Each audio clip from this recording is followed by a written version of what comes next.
how many of you were with us last Sunday? Just raise your hand if you were here. Oh, good. More than half of you. So more than half of you, if you recall, last Sunday, you wrote down a dream, a desire, a goal, an intention, something that represents your next level of expression of the divine light of God that you are. Do you remember doing that? It wasn't that long ago, right? You remember doing that. You have a recollection of that, and you even folded it, and we had it brought up into our dream incubator, which was sitting right here. The dream incubator has now found its rightful home there behind Drummer Dave in our little altar, a tabernacle altar over there. So there's the dream incubator.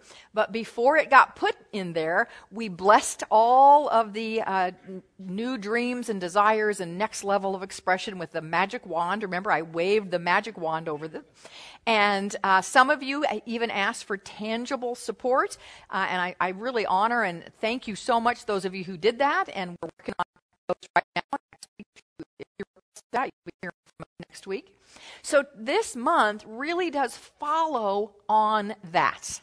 So if you weren't here last week and you did not have a chance to write down and put in the dream incubator something that you would love to have experience as your next, the way I like to put it is our next trip around that spiral, ever-ascending spiral of our evolution in consciousness and in experience.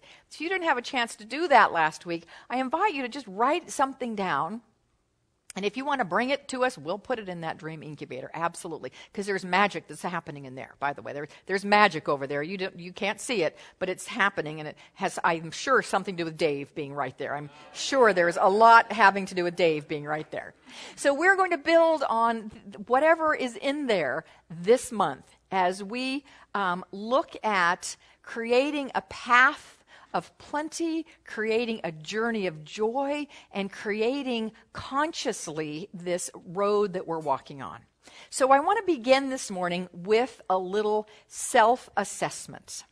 Now, I don't want anybody to freak out because as we in religious science, we don't do guilt or, any kind of shaming or anything like that. But it is important sometimes to just take a look at where are we right now, so that we can then know where we can go. Or when we assess where we are right now, then it will help us like, all right, well, I know if I really am here, well, okay, then the next step would be here. So we're going to take a 3-part assessment. Are you up for that this morning? You didn't really come to church this morning to do an assessment, although apparently assessments are happening today because Michael in the parking lot this morning, actually as he was coming in at 7:30 or so this morning, a young lady walked up to him and said, is this where the PSATs? Is this where the SATs are being offered today? And we're like, no, not here. Well, I think it is here. Well, what is this place? And he told him, oh, no, I guess that's not it. So we're hoping she found where the SATs are being offered today. So it's not the SAT that we're doing, but three assessment questions that are on a continuum of 1 to 5. And I'm just going to invite you to place yourself honestly, without guilt or self-judgment, but just honestly, where are you on each of these 3 areas? So we're going to have them right up here. Here is the first one. So if you can all see this, in case you can't, I will read it. So over on the side of 1, we have so the question is the pathway of your life meandering without focus or clarity? So if you are meandering on this path with no focus or clarity, which I don't think any of you are probably there, but maybe there's someone who isn't feeling very clear right now, that would be a 1. The other side of that is that you are having an ongoing experience of God's plentiful universe. Yeah. So if you are having an ongoing experience, now being honest with yourself, if it is ongoing, regular, consistent, you're in that zone all the time, that would be a 5. So just identify, you don't have to say it out loud, this is just personal, this is not group sharing, you don't have to share, but just personally, where are you on that continuum 1 to 5? So that's assessment number 1. Everybody got it? You know where you are? You're going to remember? If you don't think you'll remember, I want you to write this down because by the end of the month, we're going to take an assessment again. We'll do this again, and we'll just see if we've had any shifts or changes. So this is assessment 1. All right. Number 2, let's put number 2 up there. Is your journey through life unsatisfying, or, that's a 1, or filled with joy and meaning as you live from Spirit's purpose? So 1, not fulfilled at all, not satisfied. 5 is I am on purpose, I know I'm on purpose, and living in that purpose is bringing me joy and a great sense of satisfaction. 1 to 5, honest assessment. Where are you? Don't have to answer within. Got it? We ready? Final question. Do you feel like you are, over on the one side, on a course to nowhere? I'm on a course to nowhere. That's a 1. Or a 5 would be working in harmony with divine law to consciously create every step of the way. Working in harmony with divine law to consciously create every step of the way. That would be a 5. 1, course to nowhere. 5, consciously, intentionally creating every step of my journey. Where are you there? So there we are. Those are our 3 assessments. And we're going to experiment this whole month and explore different ideas to help us score 5s on those, because every single one of us deserves to score a 5. And when we score 5s, we are truly living the life of a pathway of God's plenty, a journey of the joy of Spirit, and a course of conscious creation, which is our theme for this month. So everybody up for that? Would that feel like a good thing to be a 5 in those areas? You deserve to live there. It is the reason you came. And so it is my intention and hope to support you in having that experience, shifting, at least moving closer to that 5. If we don't get to the 5 completely, because that could be a lifetime journey actually, but at least to move from wherever you are, at least up a number. That's my intention that I'm setting forth here today. So I've been inspired this month by 2 books, and we're going to be blending and marrying these 2 books this month, and one of them is brand new, hot off the press, and the other one is over 100 years old. So I kind of like that they're giving us the same message, different ways, but the same message, and so we're going to combine the 2 of them. And I want to, for those of you up front, you can see the book sitting up here, but I want to say, even before I read the titles, which both of the titles, well, let me just say them so then you can know. So the first book, the new book, hot off the press, just 2015, it is by an author by the name of May McCarthy, and it's called The Path to Wealth, 7 Spiritual Steps for Financial Abundance. Yeah? Nice little book. The other one, the one that it was written, published in 1910, is Wallace Wattles' The Science of Getting Rich. Okay, so what's the theme of these 2 books? Yeah, one would think it's abundance, right? It's financial abundance, it's wealth, it's prosperity. Yes, that's true, but it's so much more. Reverend Christopher just said it's conscious creation. That is exactly what these books are about. They're about conscious creation, creating a life that you deserve to live, a life that you want to live, a life that you love living, a life that's in harmony with your divine nature, a life by design, not by default. And yes, there's a financial component to that. And I don't know, is there anybody out here, let me just check. Is there anybody out there who says, nah, I don't really care to have any more financial abundance in my life? Not for me. Thank you very much. I'm good. Okay, I'm not seeing any hands. So I'm thinking we all would say, you know, I wouldn't mind more financial flow. So, yep, these are about financial flow and so much more. And by the way, we have them both in the bookstore. And as you can buy your internet and television and all those other phone services in a bundle, as you can buy your insurance in a bundle, you can also buy these 2 books in a bundle. So if you buy them both, there's some special discount on them. So buy the books in a bundle if you're interested in taking both of these books home and working with them as we work through them this month. So let's turn to our work for today. And let me just check before we do. It was too cold in here, so we kicked the air up, and I'm now seeing people fan. Is it too hot now? Has it gotten too hot? It will. It will in no time. All right, so Strata, are you going to handle that, or are you doing something else? Thank you so much. All right, so let's turn to our work for today, and I want to begin with a story.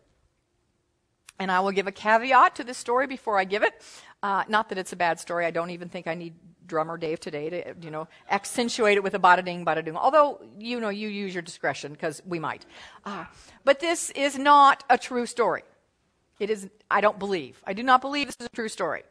But it makes the point so beautifully that I wanted to share it. And some of you may have heard this before, but here it goes. So there is a story of many decades ago. There was a young merchant by the name of Taylor. And Taylor sold really wonderful merchandise out of a little kiosk, a little cart that he pushed around. And he had really great merchandise. Matter of fact, it was higher level, higher quality merchandise than the other kiosk owners around town at the time. And so people they flocked to him. And because his merchandise was a step above everybody else, his prices were also a step above. But people didn't seem to mind because his products were so fantastic. So he did really, really well with his kiosk.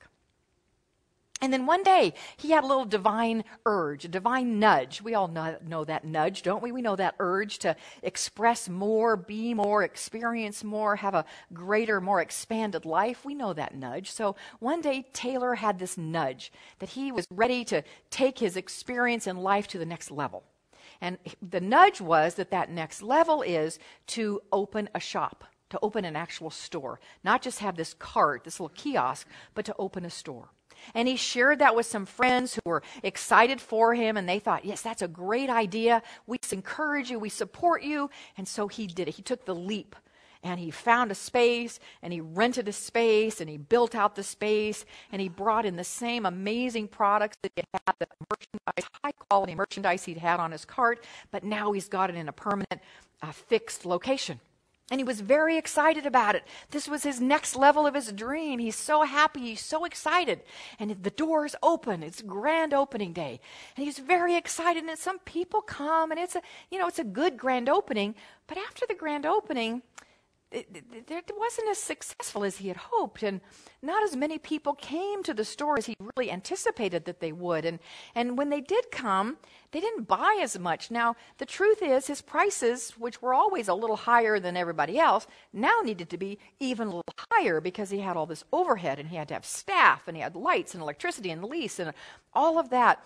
So the prices now were even a little bit higher. People would come in, but they weren't buying. And he, A, got fearful. B, second-guessed himself. Why did I do this? I shouldn't have done this. This was a mistake. This was stupid. He starts beating himself up and thinking, oh, man, this was the dumbest thing I ever did. Why did I ever listen to that voice? Why did I ever listen to my friends? I shouldn't have done this. Anybody ever have any experience like this? Just, yeah, there you go. I love the willing to say, yeah, me. Right. We listen to the nudge. We follow it, and then it doesn't go quite like we think it should. And we hit a wall or a setback, and we second guess ourselves, and we think we shouldn't have done it, and we get upset and despondent, and we just want to throw in the towel. What's that? What's that all about? And what do we do with that? Well, what's that all about? We're going to explore as this month unfolds. What do we do about it? Let's see what Taylor did about it. So he really wanted to just quit. But one day, kind of in that moment of despair, that just moment of, I don't know what to do, throwing his hands up, he had an idea. He had an idea. And the idea was, I think maybe I'm trying to do this on my own. I think I need a partner. I need a partner. I need a partner who will complement my skills, a partner who will bring to the table the things I can't bring. I need a partner. And so he followed that idea. And he found a perfect partner, a partner who did absolutely have all the qualities that he didn't and brought to the table the things that he didn't bring. Every morning, Taylor, and his partner would sit down, and they would make a list of what needed to be done that day. And they would split it up, and Taylor would take his part, and he gave the rest to his partner. At the end of every day, they would sit down again and have a conversation about how it went. The next morning, they would plan the day, and it went on and on, and all of a sudden, business started to pick up. More people came to his shop. More people bought from his shop. And pretty soon, even more came, and even more came. And finally, it is a resounding success, and he starts opening more stores. You might have heard of these stores. The name of it is Lord and Taylor. I think I do need it. I think I do, because the reaction needed that, yes. How many have heard of Lord and Taylor? Okay. Actually, one of the oldest, no, not one of, the oldest upscale department store in the U.S., in case you didn't know that. And that's not how it was formed. It wasn't formed that way. Darn, I wish it were, because that's such a great story. That's such a great story. So why did I tell it if it's not true?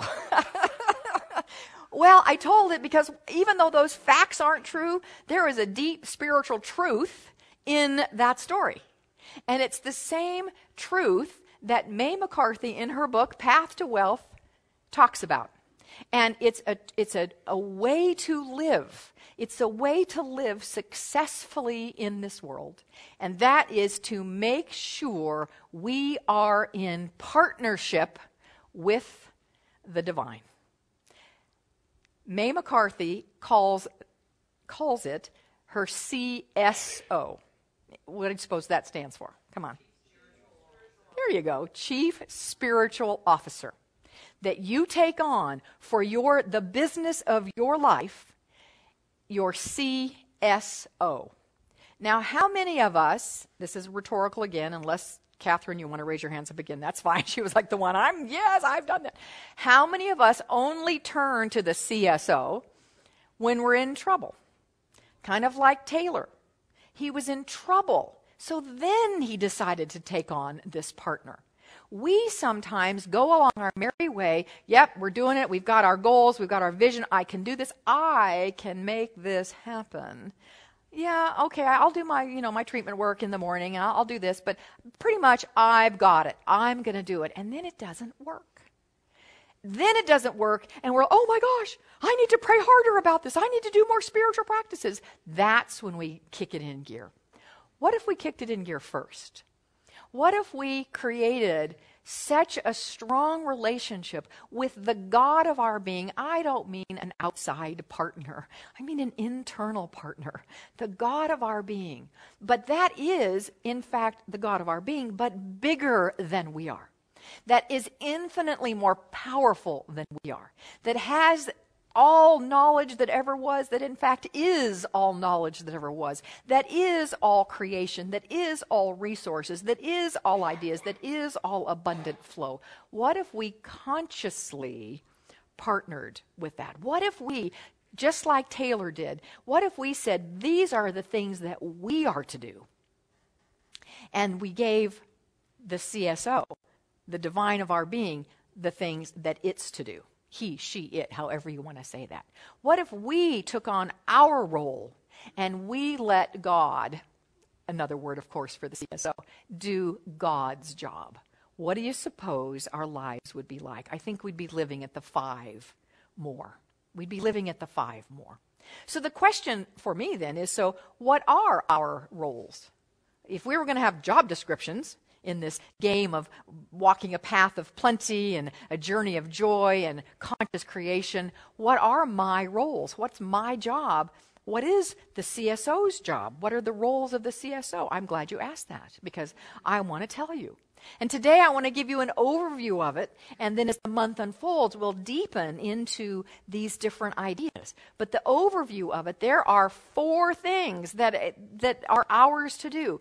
Just 4. That's not that many. We can handle that. We don't even need to write these down, I don't think, because 4 is not that hard to remember. So what are the 4?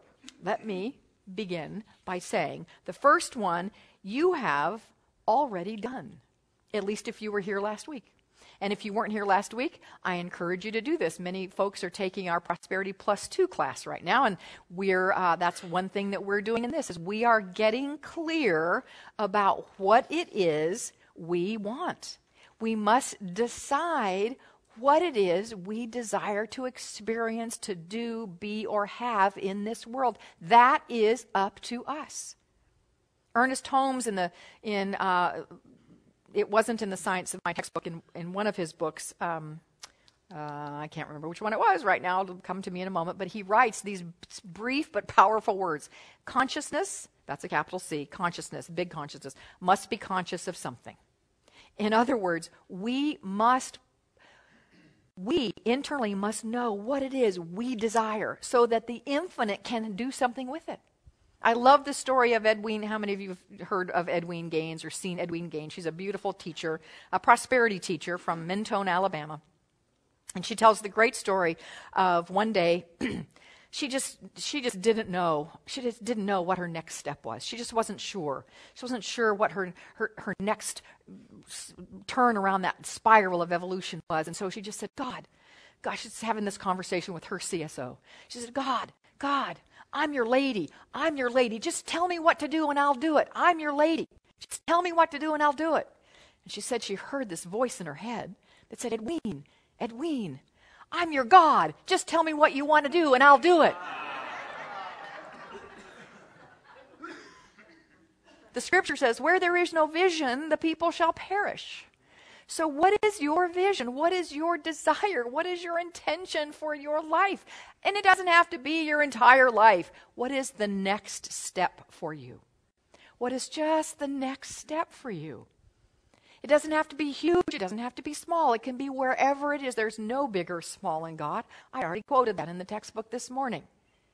So that's your first role. If we're making our roles and the CSO's roles, our first role is to decide what it is we want. And if you listen at all and don't second guess what's going on, you will know what it is because our hearts are telling us something. Sometimes we say, I don't know what it is, I have no idea. It's simply because we're not acknowledging what's there. We're afraid of it. We don't think we can do it. We don't think we're worthy of it. We don't think we're capable. There are all sorts of don't think it's possible, all sorts of reasons we don't listen. But the truth is, if we listened, it's there. So that is the first job on your job description, is to get clear, to decide about what you want. The second one is to consciously stay in alignment with what you want.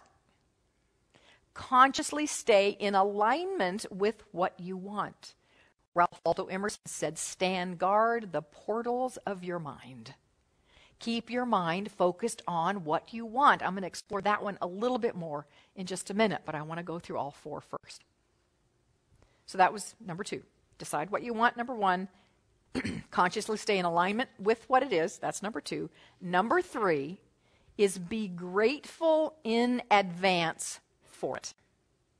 Be grateful in advance. We're so used to being grateful, but it's always after the fact. Does being grateful in advance remind you, Science of Mind students, of anything? Of a particular step in anything? Oh, come on. Come on. Of what? Thank you. That's all I'm wanting. I'm wanting to hear. The 4th step of our spiritual mind treatment, of our affirmative prayer, is to be grateful for the answer to this prayer, which in the world of form hasn't actually been answered yet. But we're grateful in advance to help us stay in alignment. It's really just a tool for number 2, to help us stay in alignment with what we desire. We are grateful in advance. So that's the 3rd thing. The 4th thing is to follow whatever guidance we are given. To heed the inner voice. Taylor, in our little story, listened to that guidance that he got, which was bring on a partner. Bring on a partner who has skills that you don't have, and he decided to bring on his CSO. Follow, don't just listen, but follow whatever guidance you get. In the Science of Mind textbook, Ernest Holmes writes, the practice of the science of mind calls for a willingness to let the inner spirit guide us. So there are the four things. We will unpack them more as the month unfolds, and one of them I'm going to unpack a little bit more this morning. But just to get them again, they are what? What's the first one? Tell me, talk to me. Decide what you want, know what you want. Number two? Consciously stay in alignment with what you want. Three? And the in advance part is really, really important, being grateful in advance. Number four? Follow whatever guidance you get. Follow the guidance. So that's your job. What is the CSO's job? Everything else. Everything else is the CSO's job and does not need your help. Bringing you the opportunities, opening the pathway, dropping contacts in your lap, giving you the resources that you need, and of course, bringing the ideas to you. All of those things are the CSO's job and not yours. We get into big trouble when we try to get into the CSO's job. As a matter of fact, we close up that channel when we try to get into the CSO's job. I've often said here, but I'll say it again just because it fits. Our job is to know the what, and all of those first steps of ours, those four of ours, are about knowing the what. And then we say God's job is the how. God's job is the how. The CSO's job description is all about the how. The how is none of your business. So I think we should make that an affirmation. It would go like this. The how is none of my business. Here we go. Let's go. The how is none of my business. One more time like you mean it. The how is none of my business.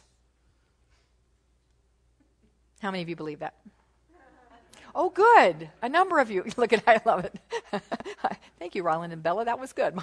My great godchildren are here, and my godson. Hi, guys. Good to see you. Randy, good to see you.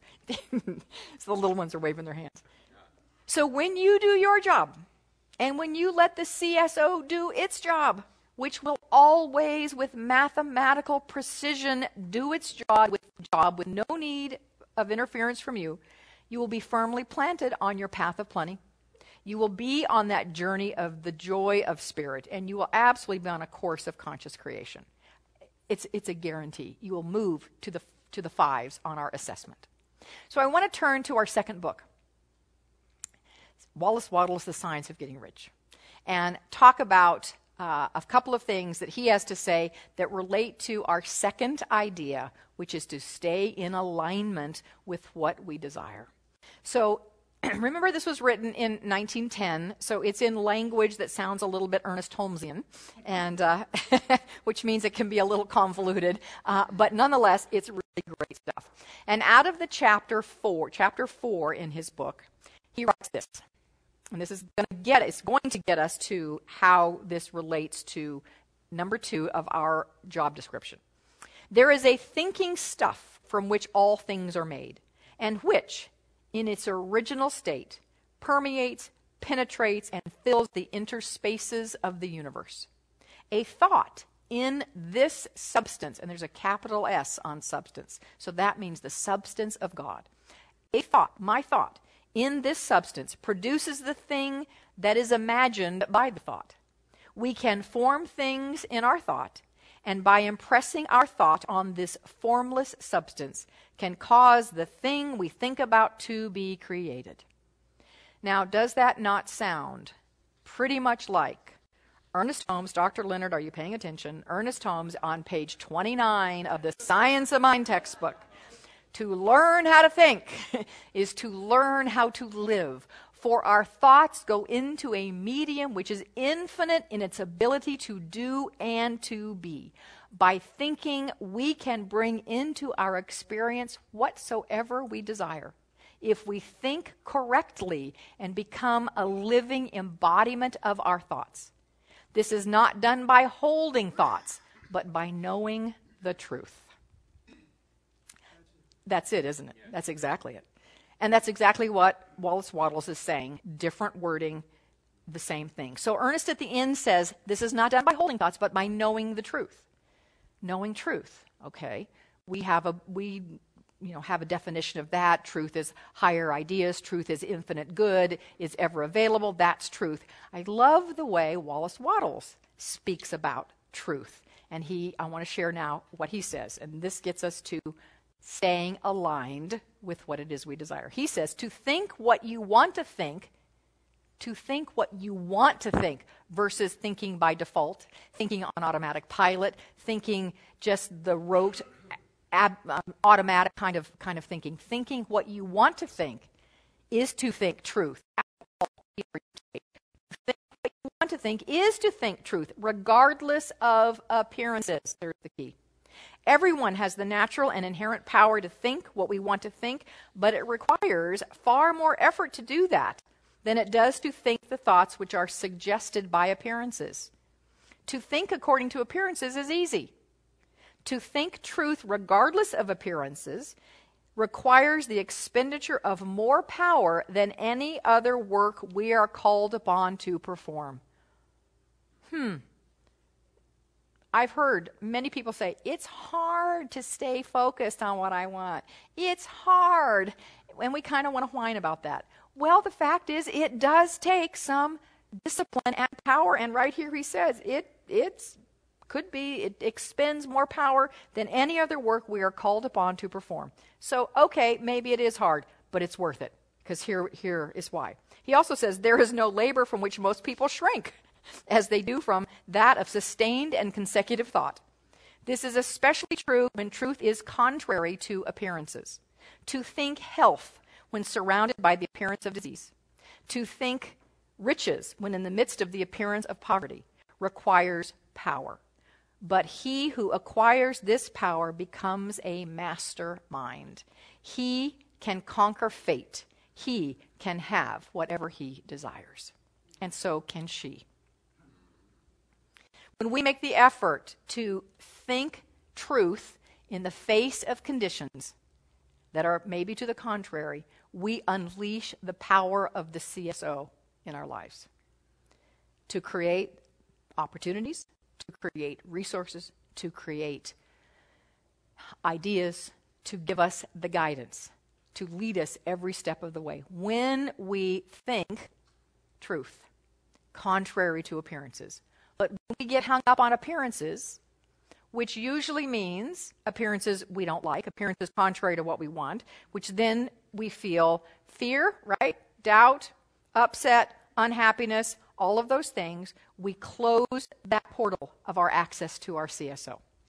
We close it, or at least we bring it a lot, we make it a lot smaller, let's put it that way. So in your partnership with your CSO, so that you can walk the path of plenty, the journey of joy, and create a course of conscious creation, 4 things are yours, and all the rest are God's. Your job, decide what you want. Your job, stay in alignment with it through your thinking. This is, by the way, your homework for this week. This is your homework for this week. Decide what you want if you haven't done that yet. If you have, yay, you've gotten that one out of the way. If you haven't, please, I beg of you, so that this month can be really meaningful, make a decision on one thing that you would like to have, be, do, or experience in your life in a greater, expanded way. One thing.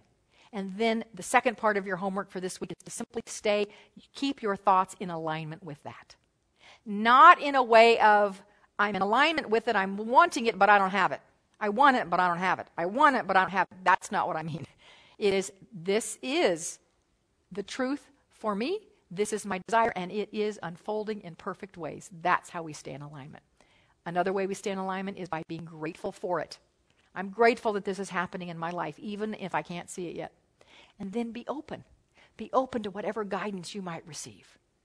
And the final thing is then to turn the rest of it over to your CSO, because you are now in partnership with the infinite presence that knows all, is all, and can do all for you, as you, and through you. Next week, we're going to look at a specific agenda for your daily meetings with your CSO. But for now, focus on these 4 things, my friends. And as you do, this life, even this week, will start to be even more beautiful than it already is. So let's anchor these ideas in prayer.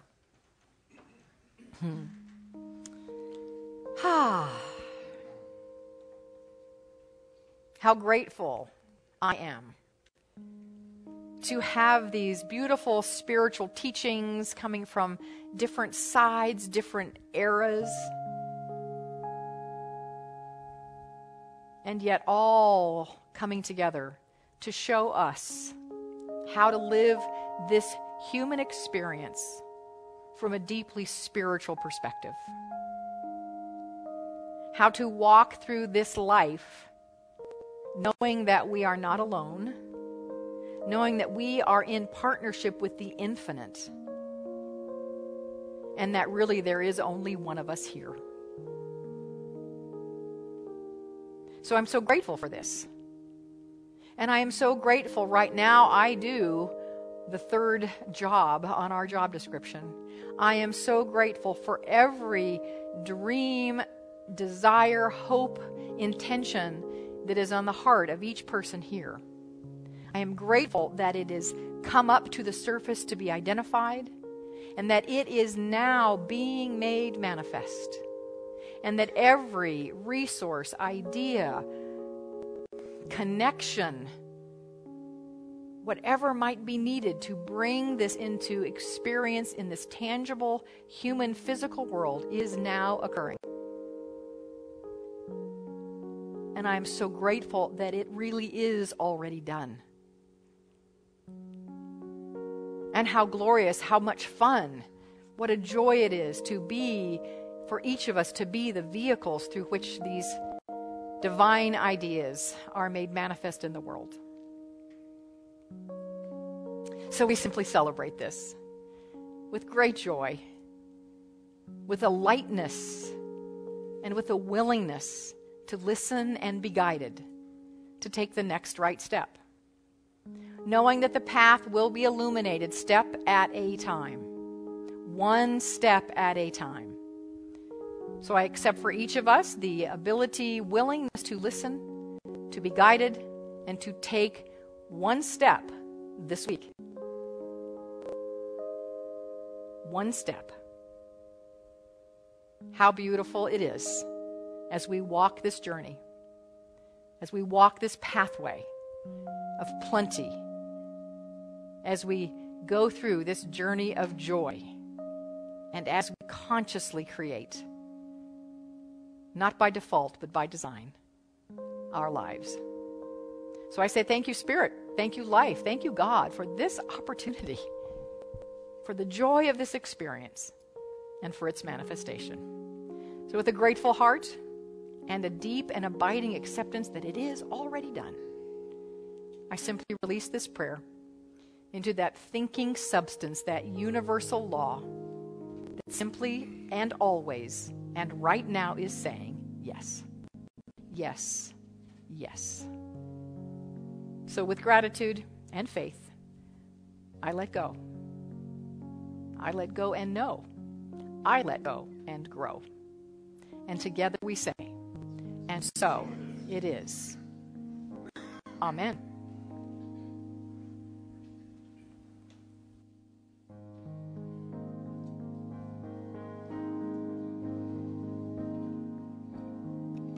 I see trees of green, red roses too. I see them bloom for me and for you.